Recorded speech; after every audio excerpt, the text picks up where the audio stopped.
Martino. Cube Radio. Cube Radio. Cube Radio. En direct à LCN. Cube Radio. Salut Richard. Salut Jean-François, t'as vu ça? François Legault qui veut imposer un âge plancher pour le travail, pour s'assurer que les adolescents, justement, ne quittent pas l'école pour aller travailler, alors qu'on lutte contre le décrochage. Et parce qu'ils sont de plus en plus jeunes. Et là, il y a un bon gag de l'humoriste Pierre-Olivier Forget qui dit que si tu vas dans un restaurant et que tu trouves dans ton assiette un poil de barbe, c'est ton poil de barbe parce que le serveur a 12 ans. C'est pas son poil à lui. Il est imberbe. C'est vrai. Okay. C'est vrai, j'en vois, moi, à l'épicerie, des 12-13 ans, là, à peine, là, qui travaillent. Là. Alors, soit ils ont 12 ans, soit ils ont 86 ans maintenant au travail. Il n'y a pas d'entre-deux, vraiment. Exact. Aux deux extrêmes de la vie, on a besoin d'eux sur le marché du travail.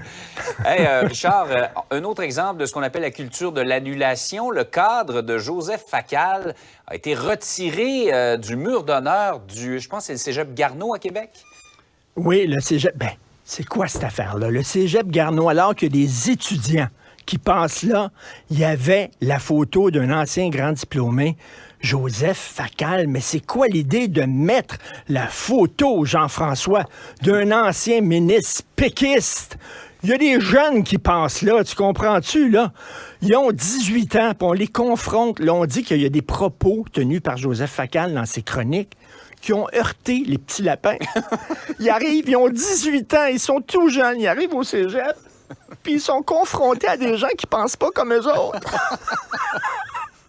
Bon, ils n'ont jamais vécu ça à la maison. À la maison, c'est tout le temps, là, tout le monde est d'accord avec eux autres, tout le monde les trouve fantastiques, puis là, ils arrivent au cégep, puis ils sont confrontés à des gens qui pensent pas comme eux. Fait que là, eux autres, écoute, là, il y a eu des plaintes. Et là, le cégep, ils ont retiré tout de suite la photo de Joseph Facal. Ils l'ont remise parce que le Journal de Montréal a appelé en disant « Comment ça se fait, vous n'avez pas mis la photo? » Mais tu sais, comment ça se fait qu'ils ont obéi à ces plaintes-là? Je veux dire, vraiment, n'importe quoi. Souviens-toi, Radio-Canada, ils ont mis des avertissements avant un épisode de La Petite Vie pour une plainte. Imagine ça, toi. Imagine-toi, un gars qui a 47 ans, qui vit chez ses parents. Son pseudonyme, c'est Bisoun24. Il rentre à 3h30 du matin, chaud d'ail. Il ouvre la télévision, il voit une pub d'un gars qui vend des sets de couteaux en 5 versements faciles. Il les achète, il trouve que c'est bien le fun.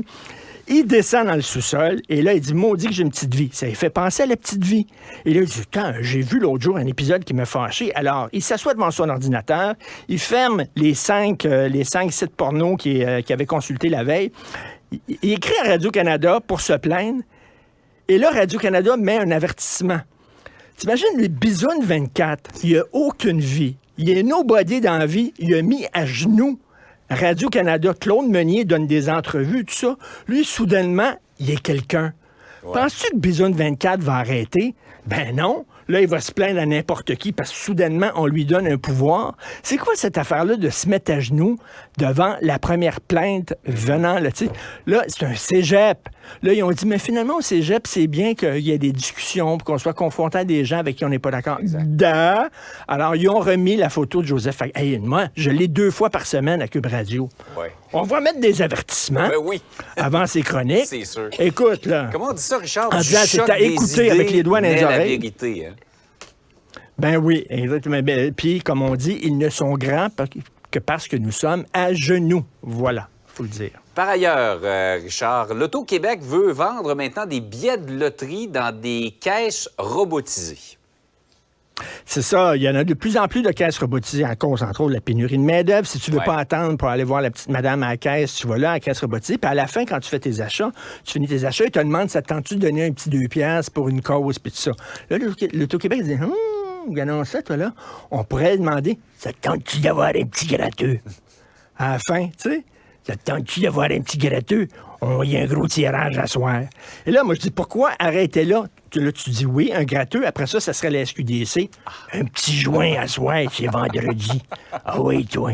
Après ça, ça serait la SAQ. C'est, hey, gâte-toi. Hein? Il y a des rabais sur la crème d'amande. Ah oui, donc. Une petite gorgée. Non, mais il faut, à un moment donné, il faut que l'argent rentre dans les coffres. On veut des services, on en veut des services, on veut pas payer plus d'impôts, on veut pas payer plus de taxes. Il faut que l'argent rentre. Alors, écoute, on essaie de presser le citron n'importe comment. Donc, maintenant, dans les caisses libres, il y a le gouvernement qui va dire « Ah oui, donc, un petit joint. Ah oui, donc. » Alors, on les voit, justement, ces caisses-là. Ça serait bon, par exemple, non? Une petite crème d'amande. Ah oui, donc. On sait de quoi sont faits tes vendredis soirs maintenant. Une petite crème de menthe. Salut, merci. Richard. Cube Radio.